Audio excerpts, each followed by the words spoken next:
What's going on, guys? Welcome back to the Hard Angle Barn YouTube channel. Today we're working on my 2008 Altima coupe.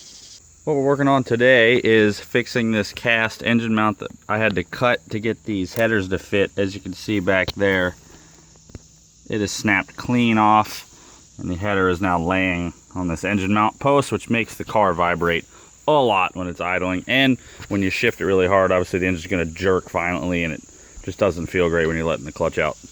First thing, I want to jack this up and see if we can get this gap opened up.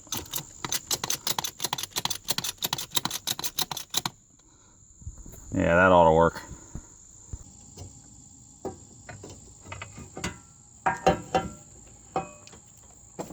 So it's pretty easy to see why this mount broke. Obviously, I've trimmed it down to about the third of the original width. So as soon as this car was broken in and it did its first full throttle pulls and then a hard shift, So just because I have the time, I'm going to take all the bolts that I took off to do this, and I got all the plating stuff out and heating up. We're just going to plate these just because they're rusting, they don't look good. Might as well make the fasteners last as long as I can while I can.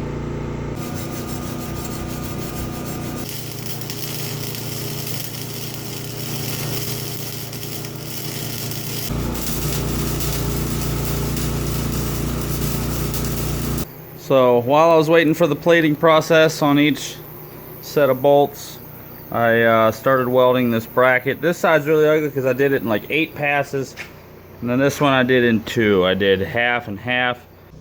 Hey, you! Yeah, you! You're the guy going down in the comments right now to tell me my welds are bad. Don't waste your time, man. I already know. You don't gotta tell me twice. I already know. It looks a little better. I'm decently happy with that for a 110 volt welder running flux core. So I'll show it. It's not bad. It's not great, but it's going to be very strong. Let's go ahead and take a look at the stuff we did. Oh, it's so shiny. Some of it's not in the greatest shape, so it's not going to look crazy brand new, but it does look pretty good, and it was all rusty, crappy junk before, so this is a big improvement.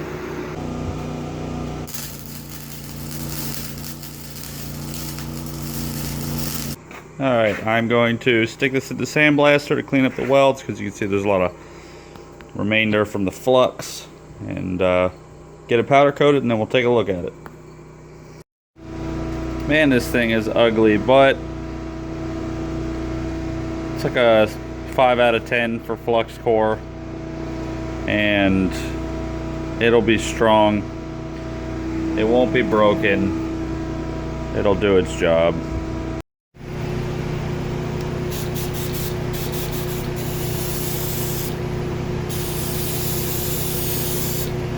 Now, as anybody who's ever done a home project knows, whenever you weld something and then you like paint it, it makes your welds look extra bad if they're not show quality. I know you want to say it.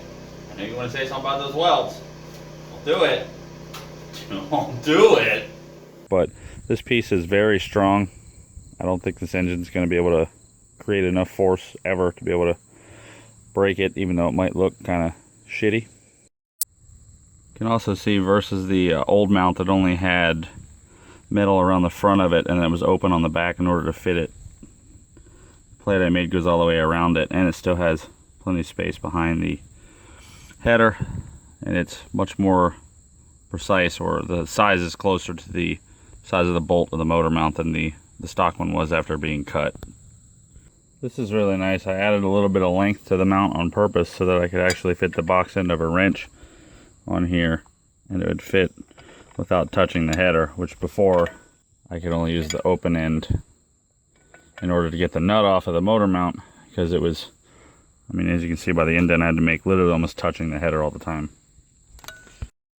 Next thing I'm going to do while it's out, I'm going to clean up all these greasy old springs in my hood latch and the hood latch mechanism itself. Just you know, clean it up a little bit, make it work a little smoother. It's off, so let's do it. So this is all bolted up. All my bolts are now pretty and plated. Even the Exhaust bolts we took off, bolts and nuts. The nuts and studs are done.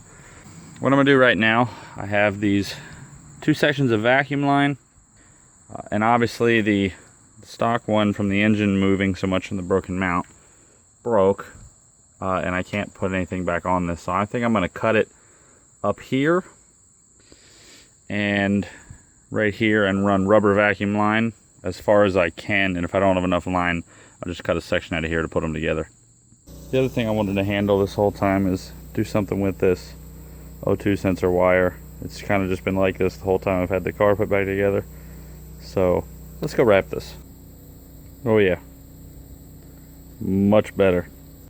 This thing could use a coat of paint or something, but it's very clean now. This is bare metal, so it's gonna probably get kind of corroded and rusty, but it is very clean now. The springs look great. They look basically brand new. I'm gonna oil them up and this can go back on the car. God, fresh zinc, I think, looks so good. And I wish I was able to do it when I built the car, because the whole thing could have been zinced and that would be sweet.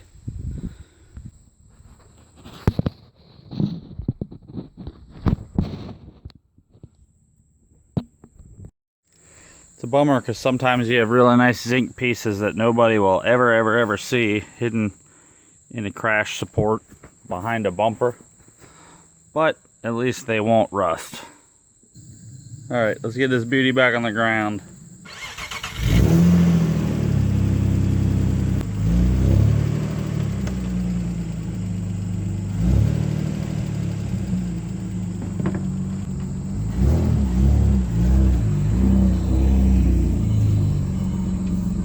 And don't worry, I'm not gonna forget to close my hood. I gotta go check my oil when I'm parked on the flat driveway.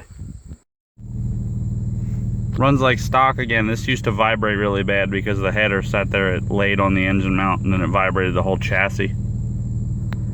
Okay, so I'm gonna do a little pull and see how it feels under hard shifting. That was the main thing I had a problem with before. When I'd shift it, you know, when you're having fun winding it out, and it just felt like garbage because obviously the motor's trying to get out of the car.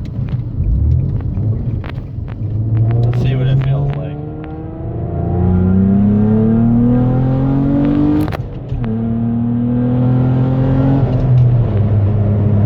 Feels good. Feels like it should. Feels like stock.